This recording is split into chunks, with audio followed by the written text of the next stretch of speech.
प्रदेश में जल्द ही नगरीय निकाय चुनाव का बिगुल बजने वाला है। राज्य निर्वाचन आयोग नगरीय निकायों के साथ ही पंचायतों के चुनाव कराने की तैयारी में है। चुनाव से ठीक पहले आए शिवराज सरकार के आत्मनिर्भर बजट में की गई कई घोषणाओं को स्थानीय निकाय चुनाव के नज़रिए से देखा जा रहा है। इसकी वजह यह भी है कि सरकार ने पेयजल संकट के निदान के लिए जल जीवन मिशन के बजट में 337% की वृद्धि करना है। कर्मचारियों के एरियर्स की राशि देने का वादा भी किया गया है। प्रदेश में 2000 किलोमीटर सड़कों का जाल फैलाने के लिए राशि का प्रावधान किया गया है। सरकार ने 10 लाख कर्मचारियों को 7वें वेतन की शेष 75% राशि का वादा बजट में किया है। साफ है कि इससे बीजेपी करीब 50 लाख मतदाताओं पर अपनी पकड़ बनाने की कोशिश करेगी। कर्मचारियों के लिए बजट में किए गए प्रावधानों की घोषणा करते हुए वित्त मंत्री जी मध्य प्रदेश के कर्मचारियों को 7वें वेतनमान की शेष 75% राशि जल्द ही प्रदान की जाएगी। इस राशि का भुगतान वित्तीय वर्ष 2021 में कर दिया जाएगा। इस बारे में आदेश शीघ्र जारी कर दिए जाएंगे। साफ है कि सरकार कर्मचारियों को नाराज नहीं करना चाहती ताकि बीजेपी को आगामी दोनों चुनावों में नुकसान ना हो। वर्ष 2003 के विधानसभा चुनाव के दौरान तत्कालीन दिग्विजय सरकार के खिलाफ कर्मचारियों में आक्रोश देखा गया था। यही वजह है कि शिवराज सरकार के कर्मचारियों के मामले में फैसले लंबित नहीं रखना चाहते। बता दें कि 7वें वेतनमान के एरियर की आखिरी किस्त के 25% भुगतान के लिए सीएम शिवराज सिंह चौहान ने आदेश जारी किए थे। शिवराज बची राशि भी जल्द देने की बात पहले भी कह चुके थे। पीडब्ल्यूडी के बजट में 475 करोड़ की वृद्धि हुई है।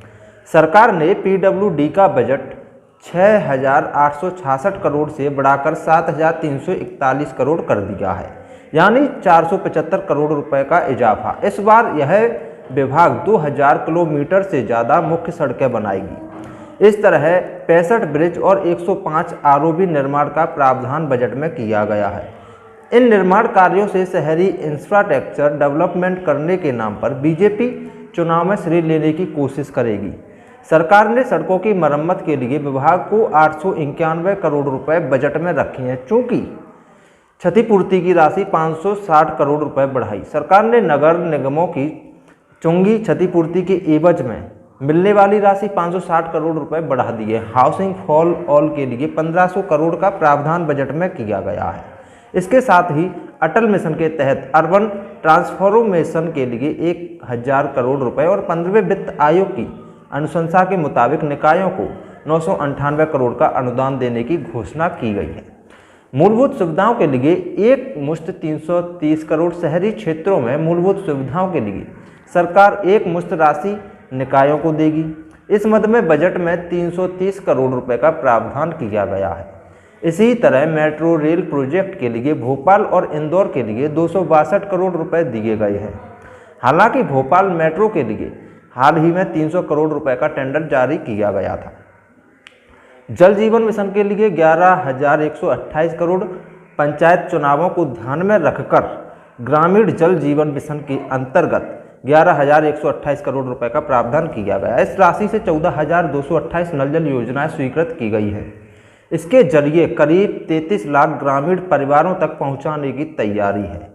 बजट में शहर और ग्रामीण दोनों क्षेत्रों के लिए 1,364 से बढ़कर 5,942 करोड़ किया गया है, जो मौजूदा वित्तीय वर्ष की तुलना में 337% से ज़्यादा है।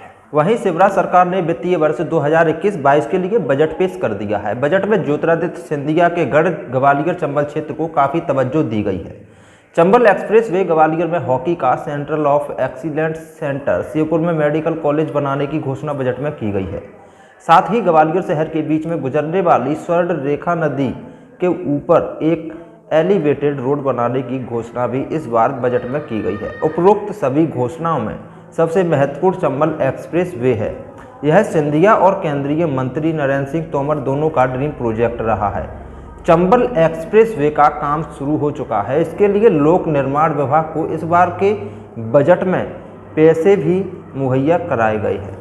साथ ही 250 से ज़्यादा आबादी वाले आदिवासी गांव को प्रधानमंत्री ग्रामीण सड़क योजना के तहत पक्की सड़क से जोड़ने का फायदा भी ग्वालियर, चंबल के शिवपुरी और श्योपुर जिलों को होगा। इस इलाके के करीब 35 आदिवासी बाहुल गांव सड़क से जुड़ पाएंगे। भोपाल के शिवराज सिंह सरकार ने वित्तीय वर्ष 2021-22 के लिए बजट पेश कर दिया।